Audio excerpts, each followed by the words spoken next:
Bienvenidos a todos. Mi nombre es Gustavo Romero. Estoy aquí reunido con mi amigo Nicolás Pérez. Nuestra idea es tener una serie de charlas de temas que nos apasionan a los dos. A ambos nos gusta la filosofía, a ambos nos gusta la ciencia y también tenemos aficiones comunes como el cine. Así que bueno, a lo largo de estas charlas esperamos tratar un poquito de distintos aspectos de estos y otros temas.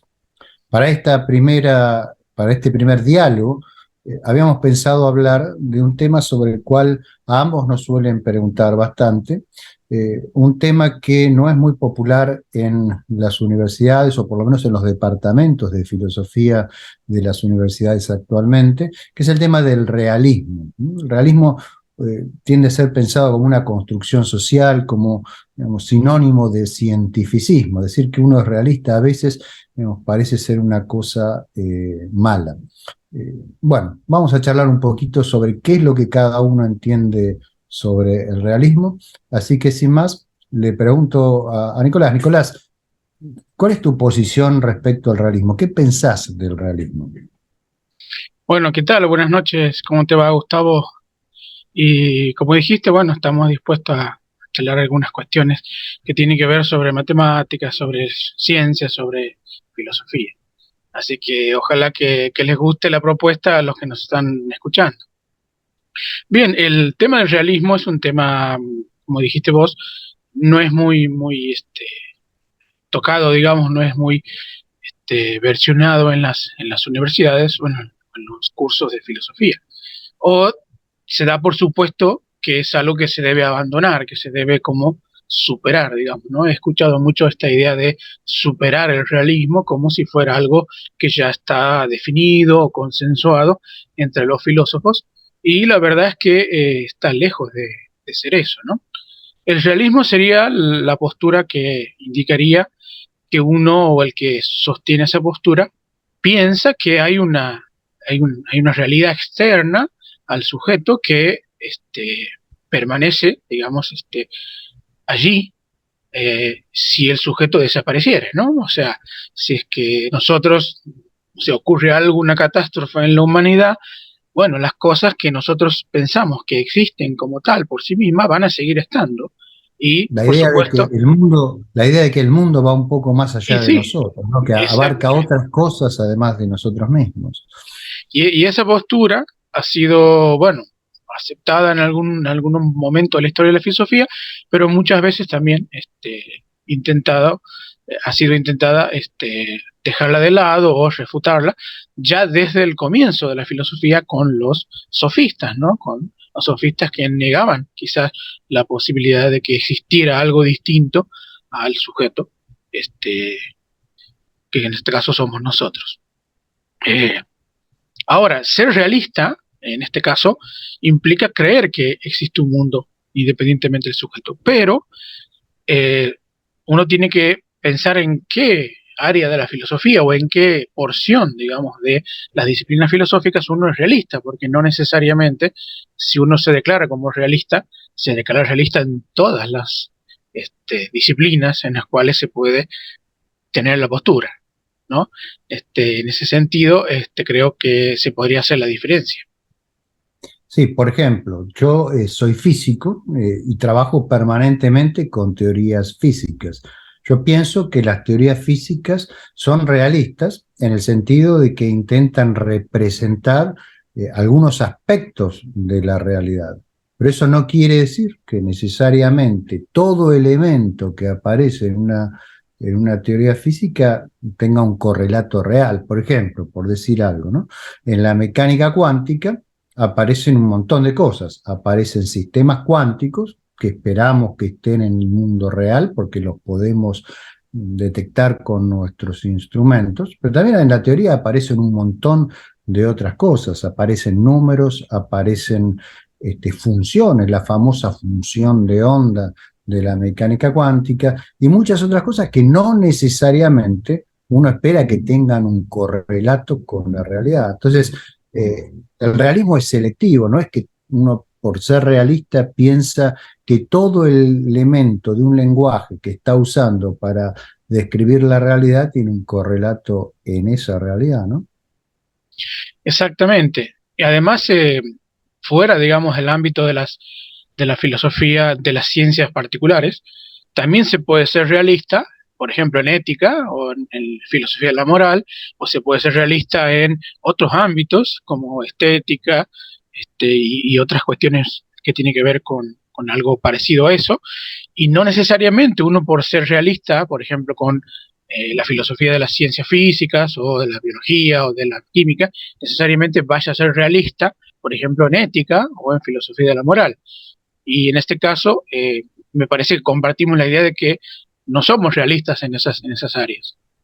Precisamente, sí, sí. Uno, en mi caso, por ejemplo, yo soy realista en cuanto a las teorías de la ciencia, pero no soy realista ni en ética, ni en estética, incluso no soy realista en el ámbito de la matemática, que es parte de la ciencia, ¿no?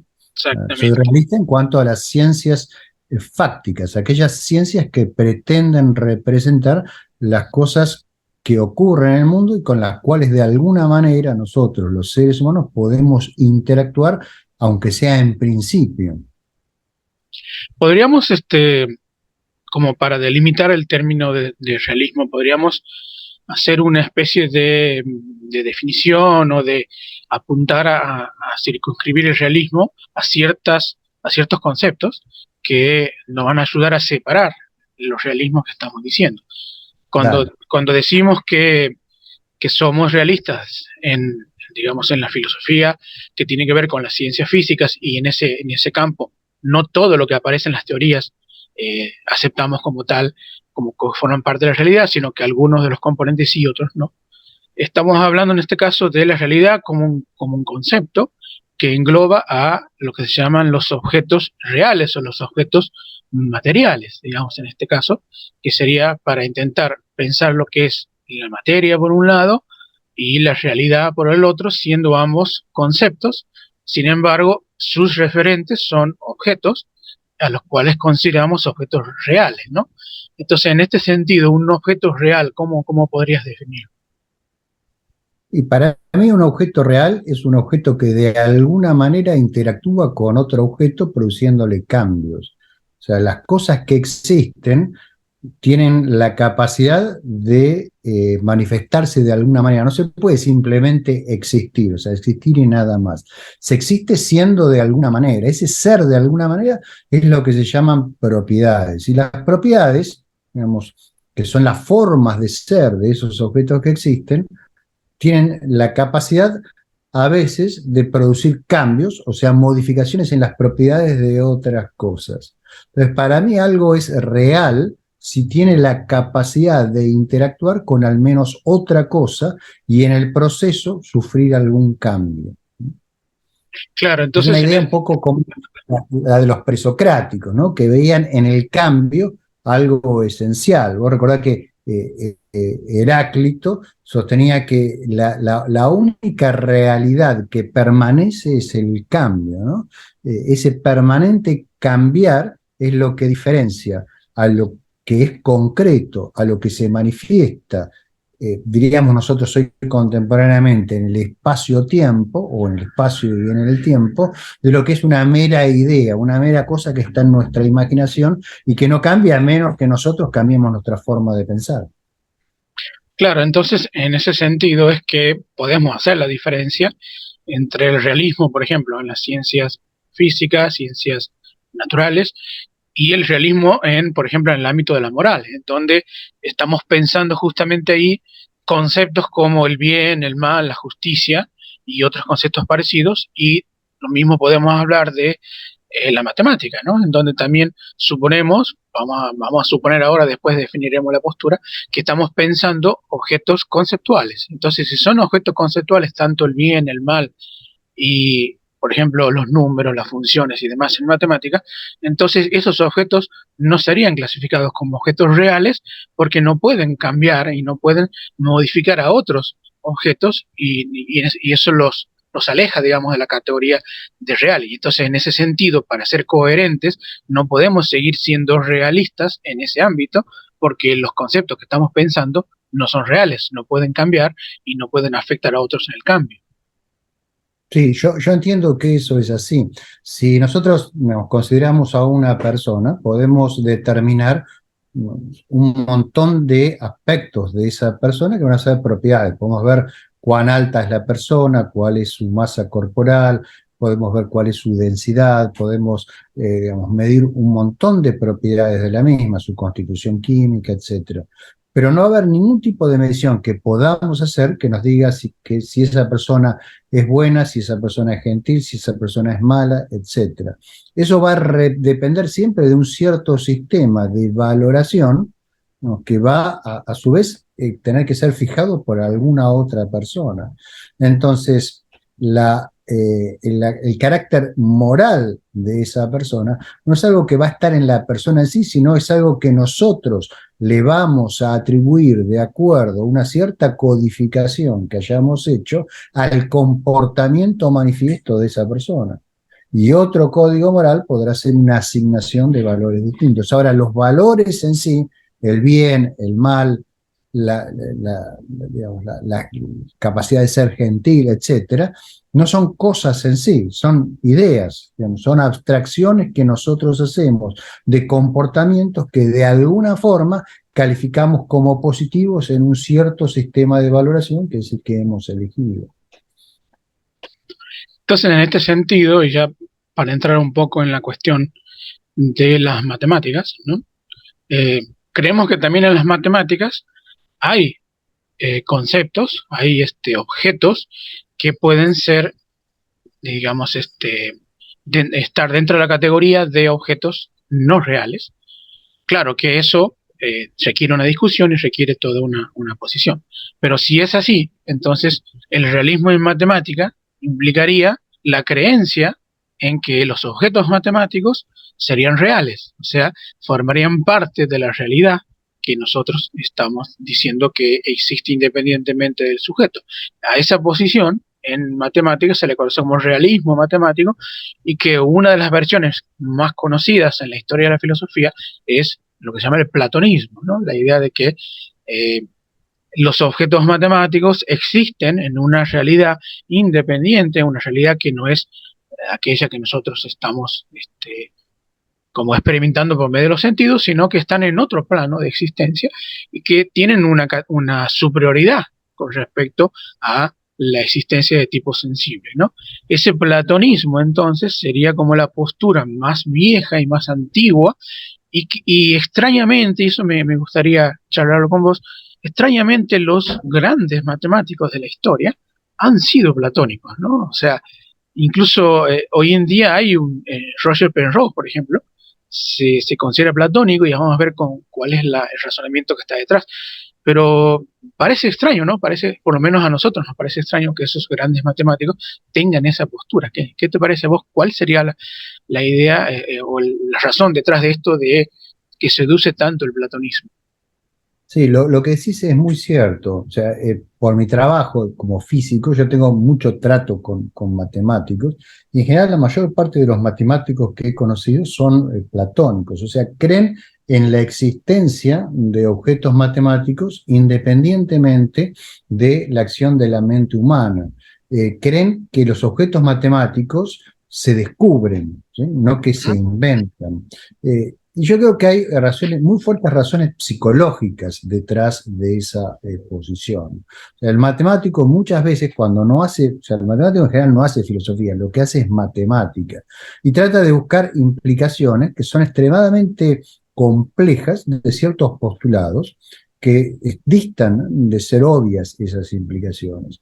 Y cuando llega finalmente a un descubrimiento, porque es posible hacer descubrimientos en matemática, o sea, descubrir en matemática es desentrañar implicaciones de ciertos postulados que están lejos de ser evidentes.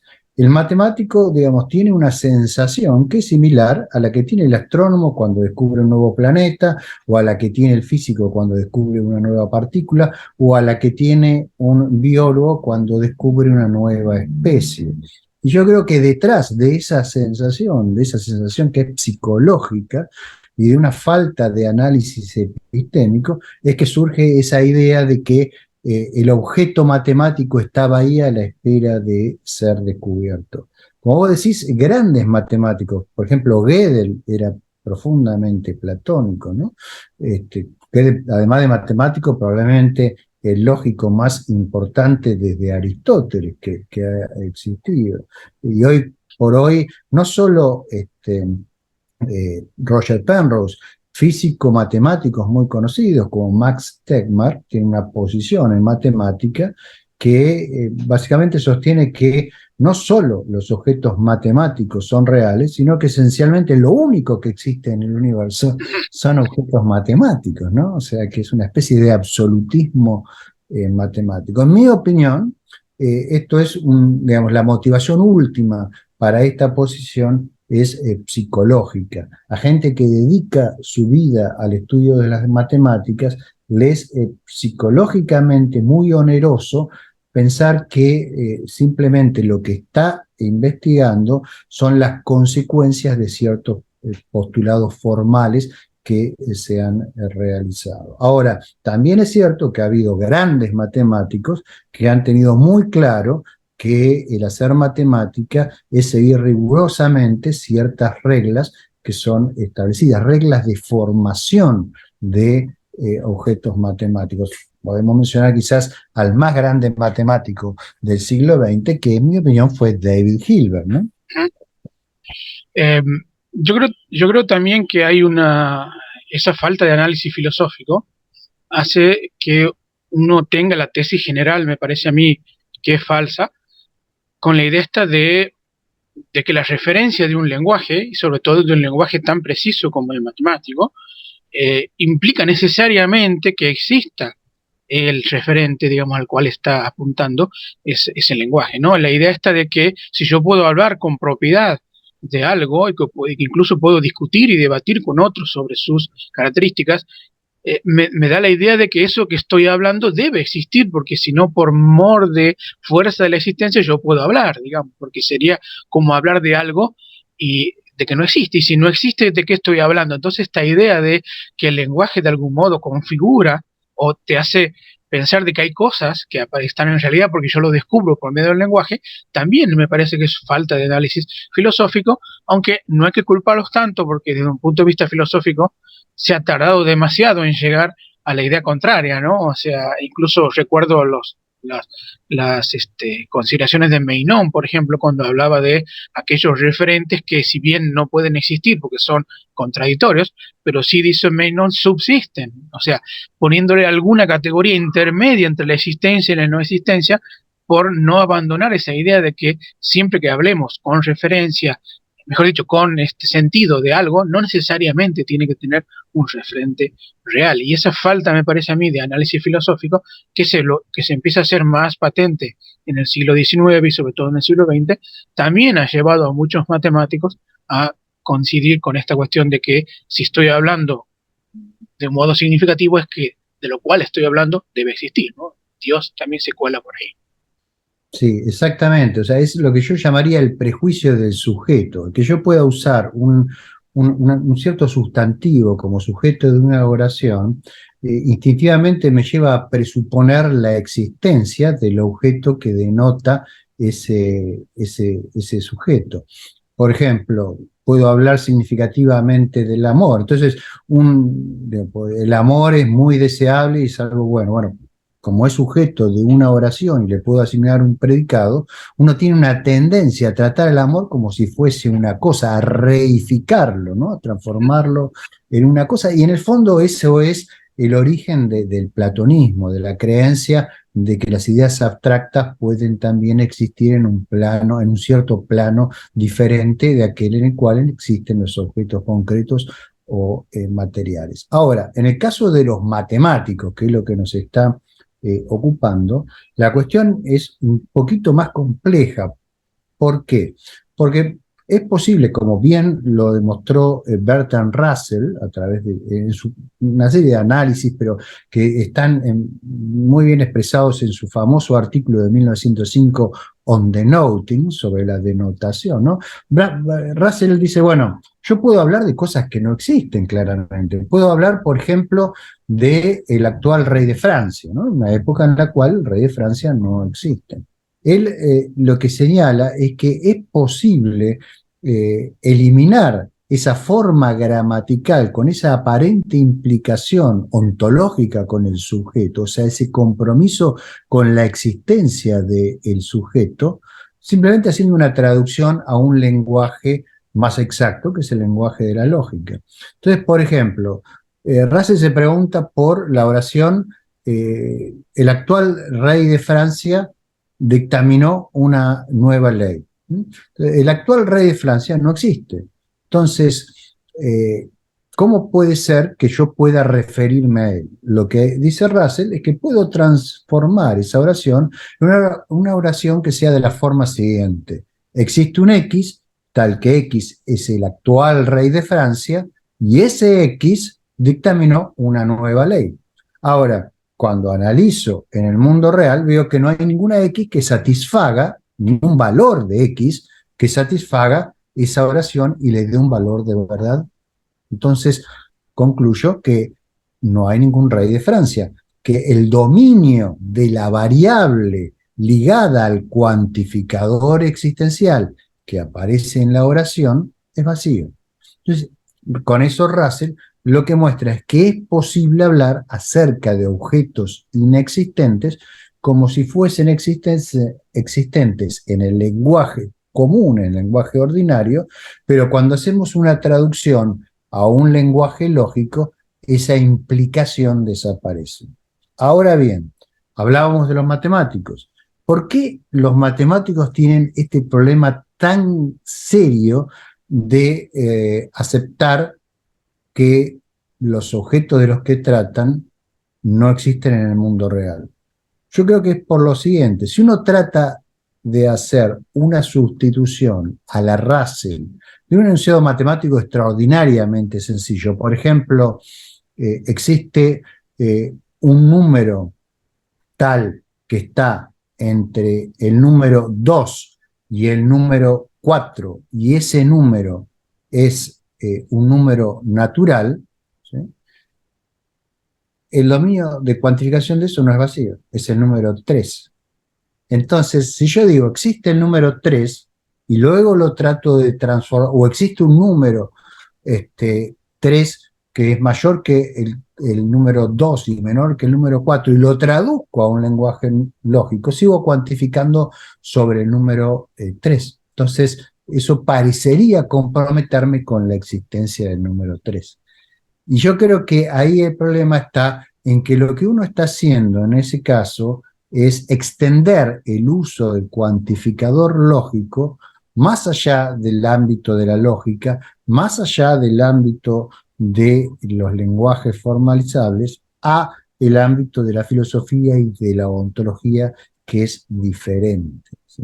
Puedo explicar cuál es el problema, pero me gustaría conocer tu opinión antes. Eh, sí, es cierto que en ese caso Russell intenta, como digamos, no nombrar, ¿no? Intenta justamente eliminar esta cuestión del nombre, porque el nombre de algún modo denota algo real.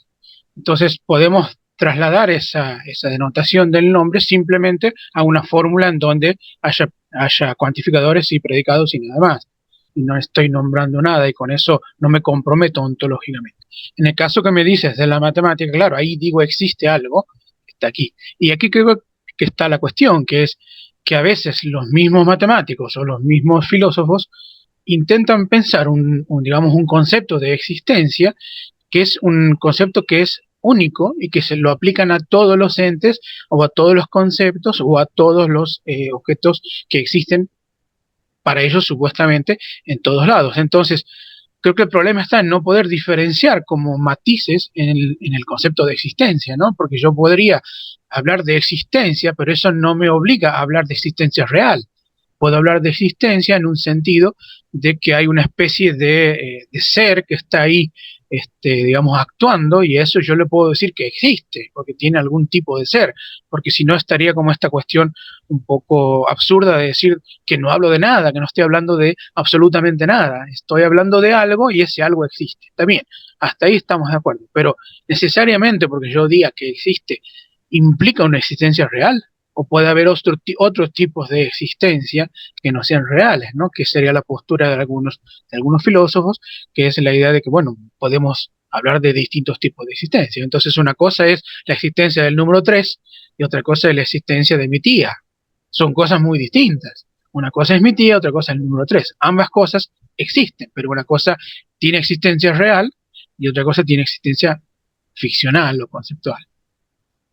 Fíjate que este problema que justo vos estás mencionando es un problema que atormentó muchísimo a Willem van Orman Quine, uno de los lógicos más importantes del siglo XX. Él, digamos, era esencialmente nominalista, él quería ser nominalista, era un gran empirista, entonces él quería básicamente aceptar solamente entidades concretas. Y para eso trató de todas las maneras posibles de eliminar de su discurso, a través de traducciones lógicas, todos los elementos de la matemática. Pero llegó un momento en que, digamos, si bien logró eliminar los números, no logró eliminar las clases. ¿Por qué? Porque para, digamos, hablar de números, digamos, los construía a través de clases, pero llegó un momento que cuando llegó a las clases no las podía construir con nada más. Entonces terminó aceptando las clases y él dijo, bueno, las acepto por una razón empírica, porque yo para tratar del mundo real necesito de los números y no puedo construir los números si no tengo las clases, entonces voy a aceptar las clases. Yo creo que había un error en el fondo en Quine, que es exactamente el que vos estás señalando. O sea, el error de pensar que el cuantificador existencial de la lógica es el único sentido de existencia que uno puede introducir en un discurso significativo sobre el mundo. Y no es así, porque vos pensás que, por ejemplo, nosotros podemos perfectamente ponernos a hablar de Batman. Ahí atrás tuyo veo varios muñequitos de Batman, ¿no? Entonces, yo te puedo decir, bueno, Nicolás, ¿y a vos te parece que Batman en su lucha contra Bane en la última película, digamos, procedió correctamente o tendría que haberse manejado de otra manera? Yo me decía, no, me parece que tendría que haber hecho esto y esto por esta y esta otra razón. Y lo que vas a decir probablemente sea correcto y finalmente terminamos llegando a la conclusión de que sí es correcto. Entonces, ¿cómo puede ser si Batman, digamos, no existe, ¿no? Y estamos hablando de Batman como una entidad real. Bueno, el punto es que lo que nosotros estamos haciendo es cuantificar sobre Batman en un contexto determinado. Y ese contexto es ficcional. O sea, es un contexto que ha sido creado por una ficción que tiene algunas reglas que nos dicen cómo es Batman, cómo debería comportarse, incluso especifican un poco cómo es su psicología, y no nos dejan a nosotros atribuirle cualquier cosa a Batman. Yo, por ejemplo, no puedo decir, bueno, de repente Batman va a empezar a comportarse de una manera similar a la que se comporta, digamos, Don Quijote, por decir algo, ¿no? Porque Don Quijote tiene otras reglas que son muy diferentes de las de Batman. Pero en el contexto de la narrativa de Batman, de la historia de Batman, yo puedo hacer enunciados verdaderos acerca de Batman y puedo cuantificar sobre Batman sin ningún problema, porque Batman es una entidad ficcional. Lo mismo Don Quijote, lo mismo tantas otras. Ahora, esos relatos ficcionales, esas reglas de construcción de enunciados verdaderos sobre estos personajes ficcionales se dan en contextos que son altamente informales, que son novelas, que son películas, que son narrativas. En matemática la cuestión es distinta. ¿Por qué? Porque los contextos son rigurosos, son formados por medios de estipulaciones que son explícitas y forman un sistema coherente. Entonces, todas las implicaciones yo las debo derivar por medio de reglas de deducción que están perfectamente fijadas. Entonces, todas las propiedades o atributos que van a tener los objetos definidos por esas reglas quedan determinados por esas reglas. De ahí el carácter mucho más preciso y exento de vaguedad del discurso matemático respecto al discurso ficcional. Pero esencialmente, desde el punto de vista de la lógica cuantificacional, estamos en una situación similar. Estamos usando el concepto de existencia en un sentido muy diferente de aquel en el cual lo usamos cuando hablamos de objetos que tienen la capacidad de interactuar unos con otros y modificar sus propiedades. Sí, de hecho, Quine, eso que dices de que justamente confundió estos dos tipos de existencia, Quine está apoyado también en su epistemología, ¿no? En la idea de que hay un naturalismo, hay digamos, una forma de ver la realidad que es un poco empirista, y eso digamos, para que sea coherente con su programa epistemológico, también tiene que decir que para él es lo mismo una ballena que una función. ¿Por qué?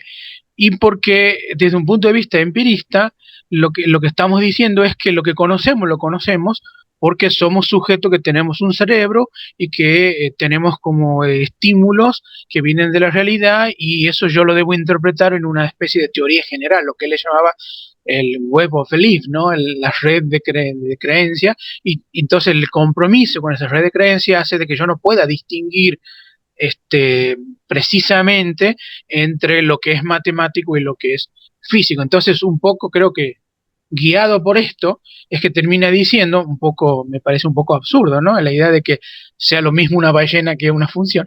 Termina diciendo esto porque ha desarrollado un sistema filosófico que, para que sea coherente, tiene que aceptar que la matemática es parte de lo mismo que la física, la química, la biología, ¿no? Entonces, me parece que por ahí va también la cuestión, el hecho de que si no es realista en matemática, es incoherente con su propia epistemología, algo que le ocurre también a Brouwer con el intuicionismo, que es que él debe plantear la cuestión del construccionismo matemático, porque él también desarrolla una fenomenología. Entonces la fenomenología lo obliga a pensar de un modo intuicionista. Entonces, por ahí las creencias de estos filósofos, para ser coherentes con lo que ellos mismos piensan, los lleva a ser dogmáticos en algunos casos y postular algo que quizás no crean del todo, ¿no? Fíjate, ahí vos estás señalando un punto que yo como físico he, digamos, sufrido a lo largo de toda mi vida, cuando he hablado con filósofos o cuando he hablado con matemáticos. Ellos, por el tipo de actividad que desarrollan, tienen una especie de necesidad por la coherencia interna y están dispuestos a sacrificar por esa coherencia interna, incluso, digamos, su imagen completa del mundo. Ahora, el físico, en cambio, está acostumbrado a vivir con la incoherencia, porque dentro de la física hay muchas teorías que son incompatibles unas con otras momentáneamente. Dentro de cada teoría, a su vez, hay tensiones. Si uno trabaja, por ejemplo, en teorías que están en la vanguardia del progreso de la física, está permanentemente expuesto a toda clase de contradicciones, digamos, hipótesis que se llevan muy mal con otras hipótesis, tensiones internas.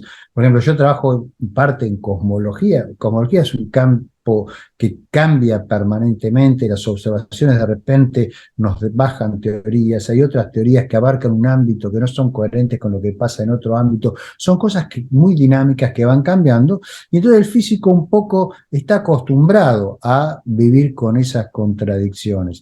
Ahora, sabe que todas esas contradicciones, digamos, a la larga van a ir cayendo, una por una, no todas al mismo tiempo, y de a poco, muy de a poco, va a ir surgiendo un cuadro cada vez más coherente de la realidad y cada vez más amplio, ¿no? Que puede cubrir un aspecto más amplio. Esa concesión que a veces hace el físico a la falta de coherencia en afán de entender mejor, a veces el filósofo no está dispuesto a hacerlo. Y eso a veces produce, en mi opinión al menos, grandes errores como este que vos estás señalando en Quine, ¿no? Que en mi opinión es garrafal, porque es estar dispuesto a aceptar todo un universo de cosas que no están en ningún lado, como estas funciones, como los números, como las clases, como los infinitos y como tantas otras cosas, ¿no? Sí, quizás la manera en que piensa un filósofo en este caso es distinta a la manera en que piensa un científico, porque el filósofo de algún modo está llamado a dar un punto de vista totalizador, global, digamos, del asunto, y eso le implica hacer una especie de pintura metafísica en donde todos los, digamos, los ingredientes de su filosofía sean coherentes unos con otros por mor del sistema, ¿no? Entonces, eso que en algún punto es meritorio porque de algún modo puede organizar o articular, digamos, todo lo que se sabe de la realidad en un punto de vista pensado coherentemente, también lleva a estas cuestiones absurdas. Estoy pensando en Hegel, ¿no? La idea de que está tan sometido el sistema que termina por aceptar un montón de cuestiones que no lo hubiera aceptado, me parece a mí, si es que no hubiera seguido el sistema. Entonces el sistema lo guía, lo conduce a aceptar un montón de cuestiones que no estaría dispuesto a aceptar si es que vendrían como afirmaciones aisladas, digamos, sobre la realidad, ¿no? Entonces, en ese punto, me parece que hay suficiente material para pensar por qué Quine o por qué otros filósofos en este caso podrían asumir ciertas posturas un poco contrarias a lo que ellos quizás esperan tenerlas, por mor de la coherencia interna con las otras cosas que habían planteado o que habían discutido antes, ¿no? Me gustaría irme para otro lado, que tendría con la cuestión esta que es los problemas, algunos problemas que tienen que ver con la filosofía de la matemática, que me gustaría ver cómo lo pensamos en ese aspecto. Por ejemplo, un problema del platonismo siempre ha sido la idea de que los objetos conceptuales, los objetos que ellos justamente plantean que no son conceptuales, sino que son reales, pero tienen una propiedad que todo el mundo acepta siendo platónico, que es que son abstractos y que no tienen poder causal. Eso creo que todos los platónicos lo aceptan. Sin embargo, ¿cómo se puede pensar que nosotros podemos tener una especie de conocimiento siendo seres que estamos sometidos a las leyes físicas, las leyes biológicas, o sea, las leyes de los objetos materiales? ¿Cómo podríamos establecer una especie de relación con un objeto que es conceptual y que no tiene ningún poder causal sobre nosotros? Y eso me remite al problema que alguna vez les plantearon a Descartes, ¿no? Cómo el alma, que es inmaterial y que no está sujeta a las leyes de la física, podría mover el cuerpo, ¿no? Que el cuerpo es un sujeto, es un ente que está sujeto a las leyes de la física. Entonces ese problema de esta especie de comunicación entre estas sustancias también lo tienen los platónicos. Que es, ¿cómo puedo yo obtener un conocimiento de algo que no tiene ningún poder causal? Y puedo decir que eso existe, que lo puedo conocer. ¿Qué te parece esta cuestión? ¿Te parece que tiene alguna respuesta que a vos te convenza o no? Yo creo que inevitablemente el platonismo lleva a esa duplicación del mundo, al dualismo, ¿no? Y por eso el ejemplo que vos das de Descartes, que queda atrapado exactamente en lo mismo. Yo creo que el dualismo es una posición que básicamente termina siendo absurda porque no hay una forma de conectar esos dos planos diferentes de existencia. Creo que era Malebranche que decía que, bueno, en realidad son dos mundos que van en paralelo y cuando nosotros hacemos una acción causal que creemos que es motivada por el alma, por mi volición es espiritual y no puede interactuar con el cuerpo, bueno, es simplemente que las condiciones iniciales del mundo fueron fijadas por Dios de tal manera que yo voy a querer tal cosa en el momento en que la maquinaria material que es el mundo precisamente se va a comportar de la manera tal que yo quise, ¿no? Entonces ese reductio ad absurdum del dualismo creo que está manifestando la quiebra de esa forma de pensar. No creo que hoy en día ninguna persona seria que entienda algo de ciencia pueda pensar que hay alguna chance de que el dualismo, perdón, sea algo real. Creo que los únicos que siguen pensando en un universo diferente siguen siendo los matemáticos, y creo que ellos creen que, digamos, si bien no tienen ninguna influencia causal sobre ese mundo matemático, y ese mundo matemático tampoco tiene influencia causal sobre el mundo material, sí creen que ellos tienen alguna clase de acceso a través del pensamiento puro a algunos de esos esas entidades que existen en ese plano material. Creo que ahí se vuelve a colar a la cuestión de la intuición, ¿no? El hecho de que hay una facultad mágica, una facultad que tenemos nosotros, que ya digamos, la describió Platón, ¿no? La intuición intelectual, la idea de que, bueno, no tenemos acceso porque son objetos sin poder causal, pero de algún modo nos ponemos en contacto con esos objetos, y para eso sí existe esta especie de intuición, que ni siquiera es la intuición que utilizan los intuicionistas, sino es otro tipo de intuición un poco más metafísica, en donde yo podría como contemplar ese mundo de las ideas directamente, ¿no? Con una especie de la inteligencia que no es sensible, sino esta inteligencia que solamente está basada en la razón. Y ahí es donde también, justamente por comprometerse con esta idea de que estos objetos que no son causales, de algún modo pueden conectarse con nosotros, lo obliga a plantear un puente que sigue siendo un puente igual de insostenible, digamos, que la primera opción, porque el mismo Descartes terminó diciendo, bueno, la conexión entre el alma y el cuerpo es la glándula pituitaria. Sin embargo, la glándula pituitaria sigue siendo materia. Entonces, ¿cómo se conecta la glándula pituitaria con el alma? O sea, vuelve a correr el arco y simplemente tiene que explicar de nuevo cómo es la conexión entre esto y esto, ¿no? Entonces, creo que filosóficamente, si uno parte de una, con un, digamos, desde un punto en que es erróneo, va a seguir, digamos, por ese camino y cometer muchos más compromisos que va a terminar que aceptar. Como dice vulgarmente, se va a comer un sapo, ¿no? O sea, porque Sí, hay o sea, muchos. en última instancia se muerde la cola, porque Y sí, termina siendo la prueba de la intuición la propia intuición. Entonces, digamos, quedan atrapados en ese círculo. La única forma de salir es cortar de plano, y yo creo que ese cortar de plano lleva a algunas de las otras filosofías de la matemática que proponen distintas soluciones a este problema. ¿Cuál es tu visión, Nicolás, de las distintas filosofías que se han propuesto para resolver precisamente este nudo en el cual quedan atrapados los platónicos, ¿no? claro.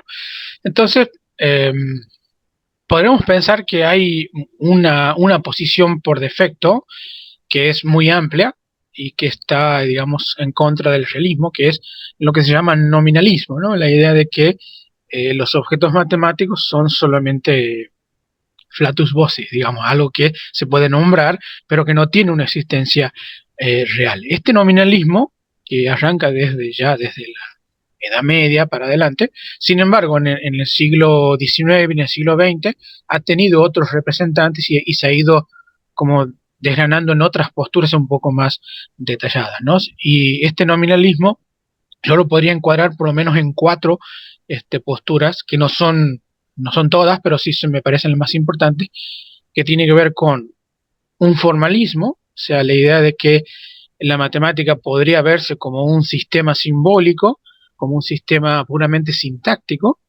que por medio de los axiomas y las reglas pueden obtenerse fórmulas válidas, pero que no necesitamos un compromiso ontológico, ¿no? Ese formalismo eh, creo que viene desde Berkeley, que fue uno de los primeros que comenzó a pensar en la idea de que la matemática puede ser solamente un sistema simbólico y no necesariamente con contenido formal. También desde Leibniz, ¿no? Que Leibniz fue un gran negador, ¿no? De ciertas cuestiones eh, reales como el espacio y el tiempo, por ejemplo, ¿no? Que sería lindo verlo en, otro, en otra charla, pero que él también plantó la idea de que las matemáticas son pura imaginación, son solamente este, imaginaciones del sentido común, le decía Leibniz, ¿no? Ahora, este formalismo puede también decantar por un ficcionalismo, o sea, la idea de que los objetos matemáticos son ficciones, son, como hablamos de Batman hace rato, ¿no? Son algo como Batman, digamos, pero un poquito más complejo, ya vamos a ver cuál es la complejidad. Y luego estaría el estructuralismo. El estructuralismo plantea, aunque un tipo de estructuralismo es platónico, ¿no? Y otro no, entonces estoy hablando del que no es platónico, pero voy a explicar brevemente. El estructuralismo plantea de que la matemática, el objeto de la matemática no son objetos reales, ni son objetos conceptuales como por ejemplo los números, las funciones, los vectores, sino que son una especie de patrones, ¿no? de estructuras que son lo que es el objeto primario de la matemática. Ahora, esta estructura, los números son solamente posiciones en la estructura, en el sistema y nada más. No es que son objetos por sí mismos, sino que son marcas, posiciones en la estructura.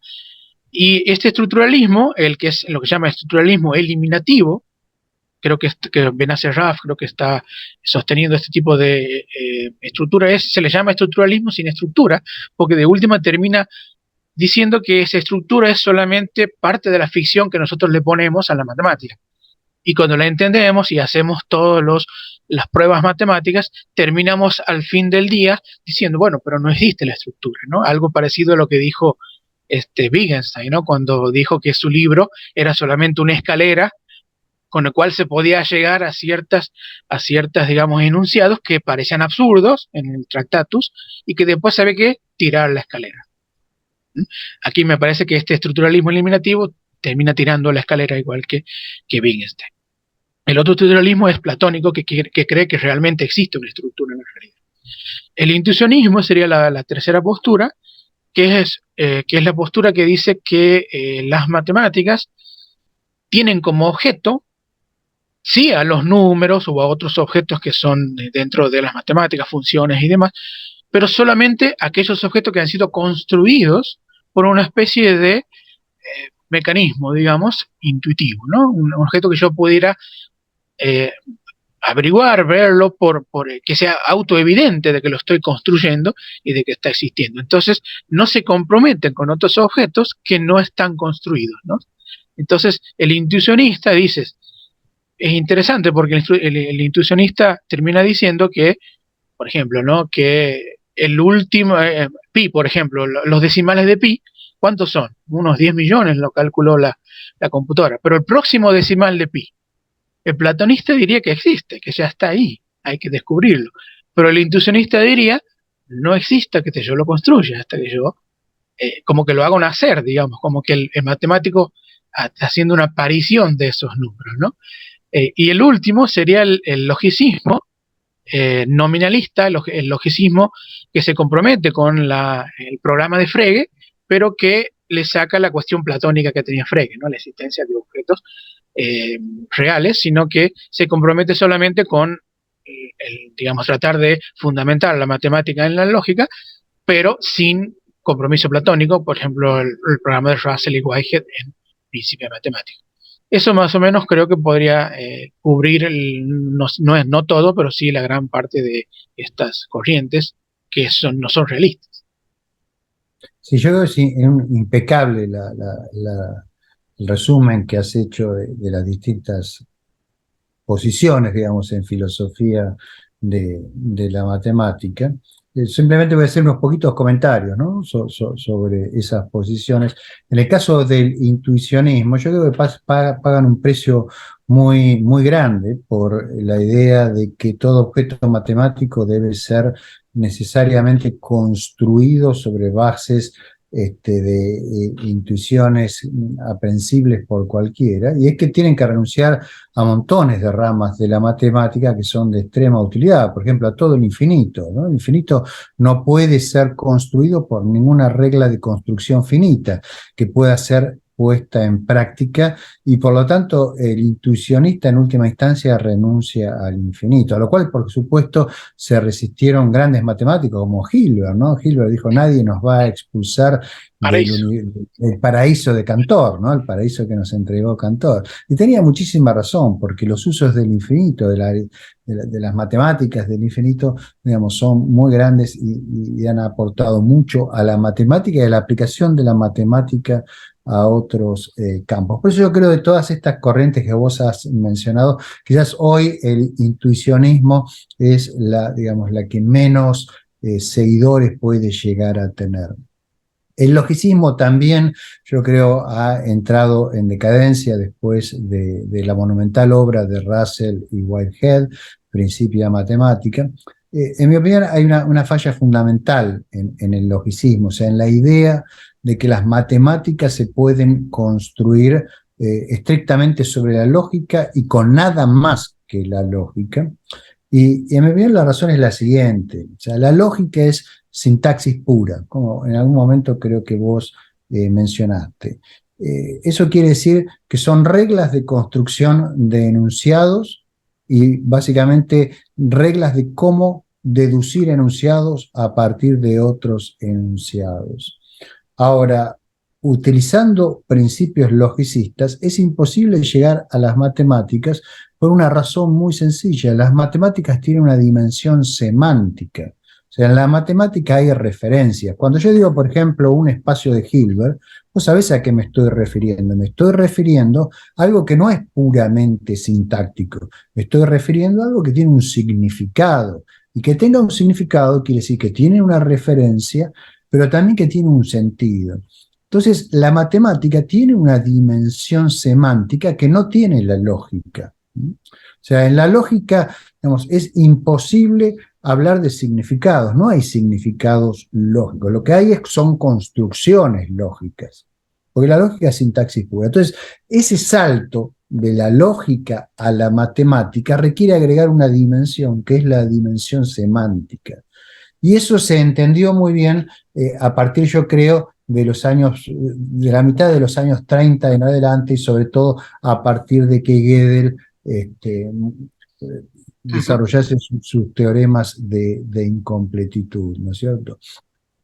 Que además le dieron, por otro lado, el golpe final, tanto al logicismo o a la pretensión de construir completamente un sistema matemático consistente, autodemostrable, como también a las formas más elementales de formalismo, el formalismo primitivo de Hilbert, ¿no? Aunque no, por supuesto, a otras formas de formalismos más complejos.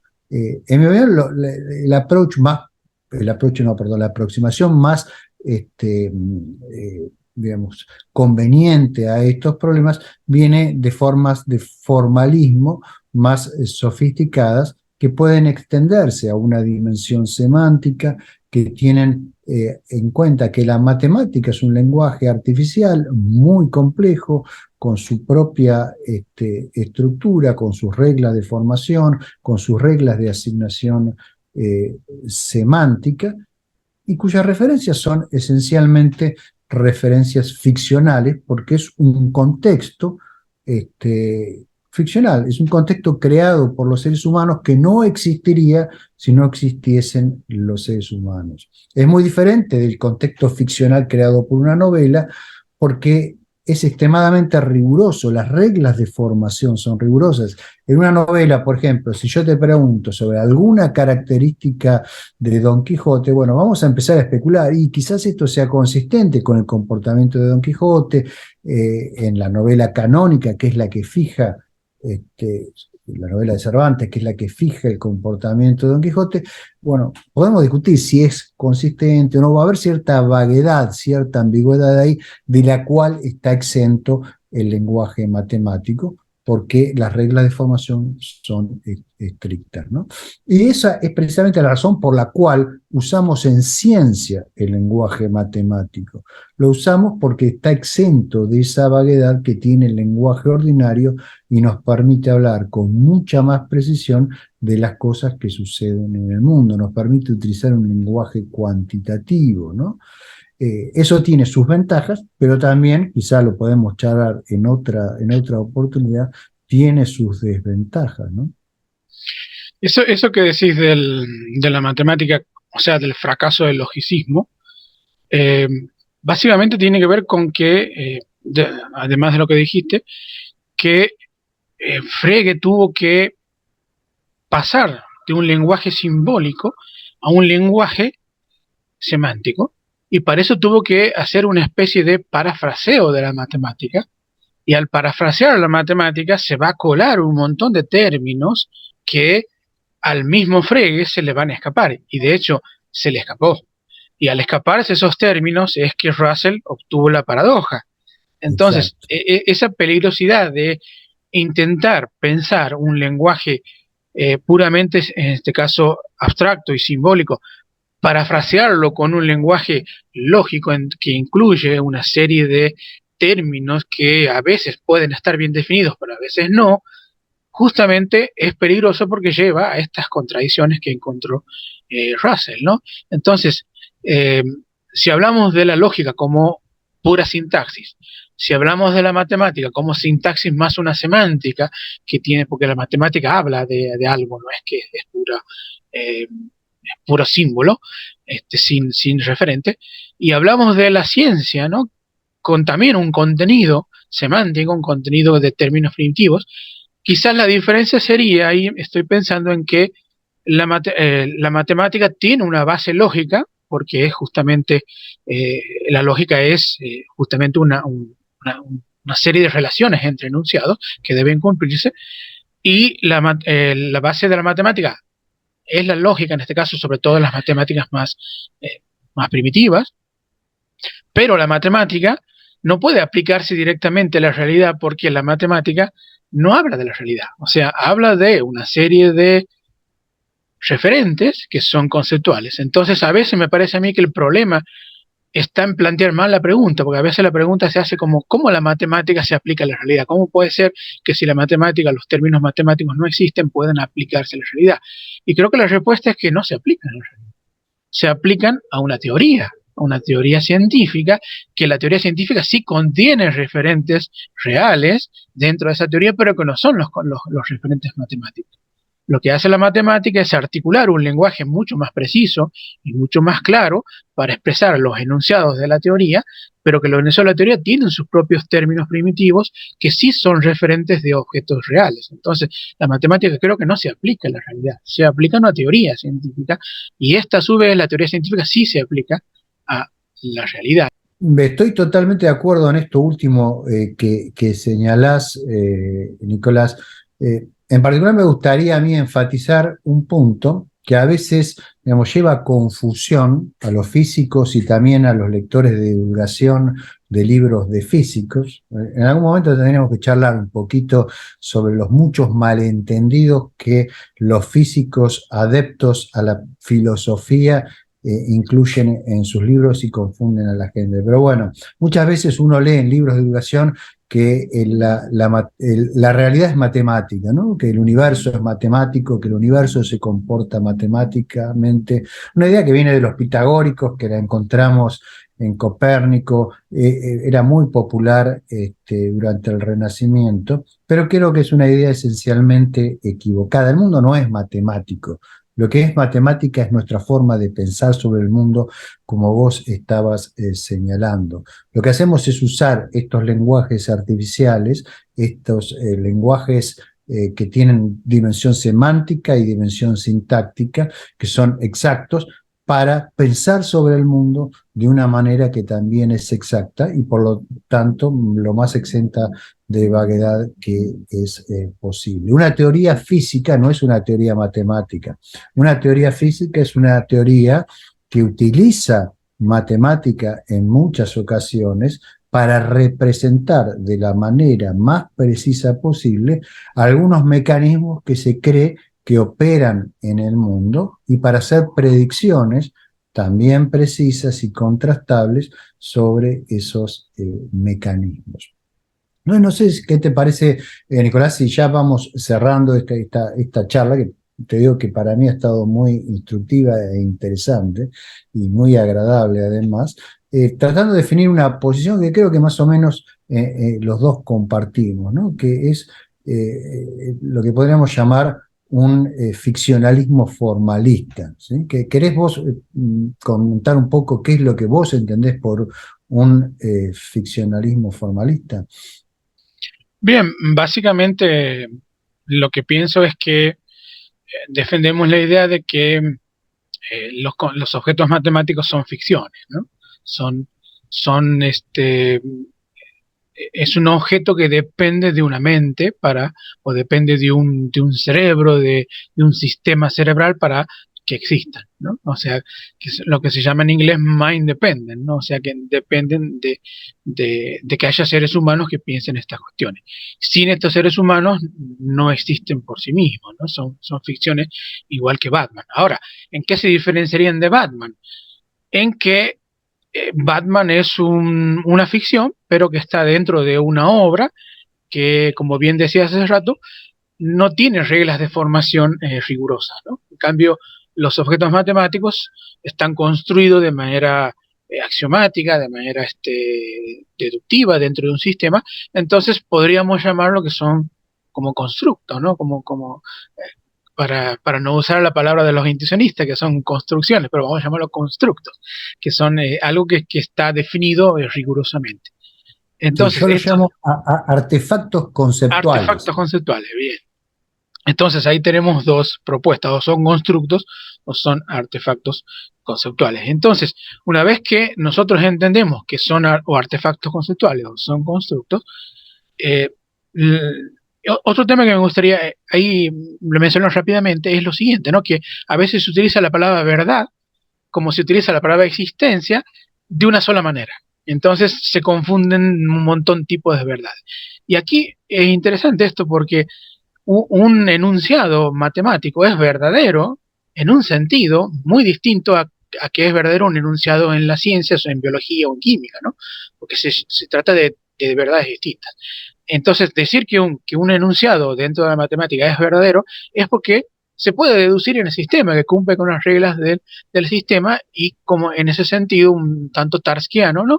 Podemos decir que satisface las reglas del sistema y eso le podemos llamar que es verdadero. Entonces no tenemos que comprometernos con ninguna cosa real, simplemente estamos acotando a un sistema un tipo de enunciado. Incluso el enunciado en otro sistema podría ser falso, el mismo enunciado.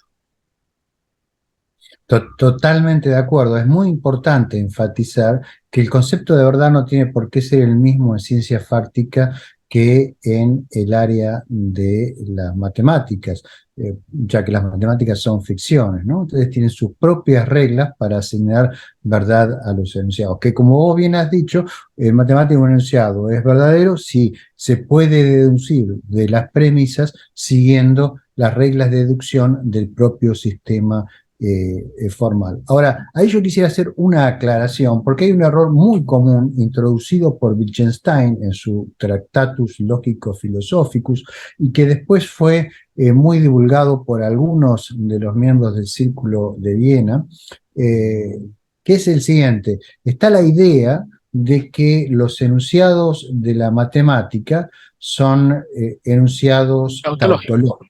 Y yo creo que no, que eso es incorrecto. O sea, una tautología es, digamos, simplemente un enunciado sintáctico que es verdadero en función de su propia forma, ¿sí? Ahora, los enunciados de la matemática son muchísimo más complejos que simples tautologías, ¿sí?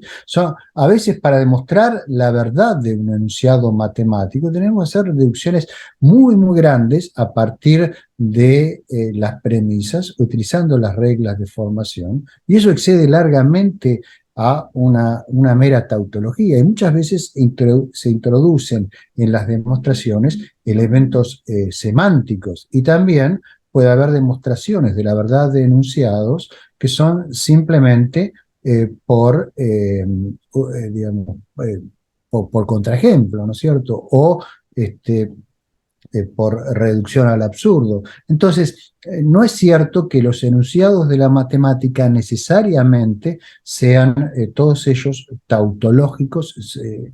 Algunos pueden ser tautológicos, otros pueden ser tautonímicos, porque su verdad depende del significado. Y en general lo que debemos decir es que los enunciados de la matemática son analíticos. O sea, son analíticos quiere decir que son probables dentro del sistema, probables en el sentido de que se pueden probar dentro del sistema, pero no necesariamente son analíticos. Quería acotar simplemente eso. Bien, me gustaría terminar, digamos, esta charla, que te agradezco que hayas tenido la idea de hacerla y de compartirla. Me gustó mucho y quedaron un millón de temas por afuera que quizás en otra oportunidad podamos seguir. Con una película, ¿no? Ya que compartimos la cuestión del cine, que es la película de Darren Aronofsky, que es Pi. No sé si la viste. Sí, la vista. Sí, Sí, sí, sí. es una película que trata sobre un matemático, justamente, Max Cohen, un matemático judío, que intenta conseguir un patrón en la bolsa, en la bolsa de valores, digamos, pero que ese patrón, de algún modo, es un patrón que sirve no solamente para la bolsa, sino para todo el universo. Entonces este señor vive y se desvive, porque incluso tiene una serie de ataques epilépticos, por conseguir este patrón del universo, y hay una secta de la cábala judía que dice que este señor está acercándose peligrosamente a conseguir el número de Dios, o sea, ese número que están buscando todos los judíos desde que su religión está instaurada, ¿no? Y me parece interesante porque ahí se plantea la matemática como justamente, ¿no? Es como el sumum de toda la ciencia, pero desde un punto de vista artístico, como el conocimiento prohibido, ¿no? Como aquello que está prohibido para los humanos, ¿no? Como algo que solamente le pertenece a Dios, y que si los humanos se acercan, van a tener una serie de reacciones, como por ejemplo en el protagonista, que va perdiendo paulatinamente su cordura y su salud, porque se está acercando un conocimiento prohibido, y el maestro de él terminó con una embolia, quedó inválido, y le dice, ese es el camino que vas a seguir, porque este conocimiento no es para los humanos, ¿no? Qué interesante la idea esta de que la matemática tiene esta fascinación por incluso ser algo que no nos pertenece, ¿no? Algo como dijo Kronecker, ¿no? Que algunos de los números naturales son de Dios y el resto son humanos. Pero la idea esta de que Dios de algún modo está metido en esto, y la película lo plantea muy bien, ¿no? La matemática como conocimiento prohibido, y la película termina con una escena muy gore, ¿no? Que él se termina taladrando el cerebro para justamente no llegar al número ese prohibido, y disfrutar de la vida de una manera más apacible, ¿no? Como haciendo esta dicotomía entre el conocimiento, por un lado, que te lleva a la locura, y por otro lado, una vida apacible sin el conocimiento. Entonces me parecía interesante, por aquellos que no han visto la película, que se acerquen a verla. Creo que hay una lectura posible de la película, y creo que es una de sus riquezas, el que admite muchas posibles lecturas, ¿no? Que es una lectura casi policial, ¿no? Que el mundo es como un enigma que hay que descifrar, es como un crimen que hay que resolver, y al ir resolviendo ese crimen, el protagonista se da cuenta de que hay una estructura matemática en el mundo, y eso es de lo que estábamos hablando al principio, que nosotros decíamos, la matemática está en nosotros, no está en el mundo. Nosotros la usamos para pensar el mundo. Pero la película invierte ese argumento. ¿Y qué pasa si alguien se pone a investigar el mundo y descubre la matemática en el mundo? Si la matemática está en el mundo, es que no la pensamos nosotros y otro la pensó. Eso significa que el mundo, acaso, sea un pensamiento de Dios. Y eso es lo que empieza a acechar el protagonista. Entonces se transforma en una especie de detective de la naturaleza última del mundo, ¿no? Y a mí, digamos, me recuerda un poco el cuento de Borges, El Zahir, ¿no? Al final del Zahir, el Zahir lo va trabajando al protagonista, que es el propio Borges, y él al final termina diciendo, ¿acaso detrás de la moneda, que es el Zahir, esté Dios, aceche Dios, ¿no? Y acá es un poco lo mismo, ¿no? Una especie de velo que se corre, y detrás de ese velo hay un mundo que es muy diferente del que nosotros pensábamos, ¿no? Un mundo que no era nuestro pensamiento, no era lo que nuestro pensamiento revelaba, era el pensamiento de Dios, ¿no? Me gustó Ya que, verla así. claro, ya que mencionaste a Borges, déjame decir esto que es, bueno, Borges es muy de esto, ¿no? De plantear los enigmas del universo y demás. Y recuerdo un cuento en donde a un profeta le iban a revelar el conocimiento divino o el conocimiento último, algo así de la realidad. Pero este profeta, por alguna circunstancia, queda preso. Entonces, al estar preso, dice, ¿cómo voy a conocer digamos, este conocimiento último sobre la naturaleza estando preso, no pudiendo salir a ningún lado? Y Borges dice que a la par de esa jaula donde estaba él había un tigre que andaba dando vueltas, y dice el Borges, el protagonista descubre en las manchas del tigre el código para descifrar el mundo. Es interesante cómo Borges está diciendo que la realidad de algún modo se replica en todas las cosas, ¿no? Y en este caso en las manchas del tigre, ¿no? Bueno, Una realidad fractal, sí, sí, uno diría, exactamente, ¿no? ¿no? Interesante. Bien, Bueno, muy bueno, bien, Nicolás. Sí, te agradezco la felicidad de esta charla, ¿sí? Creo que ha sido, digamos, yo la he disfrutado mucho, sospecho que vos la has disfrutado sí, sí, también, sí. y si es así, acaso nuestros videntes también la han disfrutado un Ojalá poquito. disfruten y ojalá que podamos seguir charlando, si no es de este tema, de cualquier otro, en otra oportunidad. Creo que los oyentes podrían, si es que lo están viendo en YouTube o en otra plataforma, quizás sugerir algunos temas que podamos dialogar también, ¿no? Como para ver cuáles son los intereses de nuestros oyentes. Bueno, Igual ya, algunos están garantidos por nosotros, ¿no? Que vamos a tocar necesariamente cosas como el cine, como el libre albedrío y cosas que nos interesan eh, a nosotros también, sí, ¿no? sí, la idea es que propongan y no les demos ninguna bolilla y hagamos lo que nosotros queramos. Solamente para hacer un poco, para fingir, digamos, una participación de los oyentes. Muy bien. Bueno, buenas noches o buenos días, buenas tardes, el horario que sea que estén mirando esto a todos y nos despedimos aquí. Buenas noches.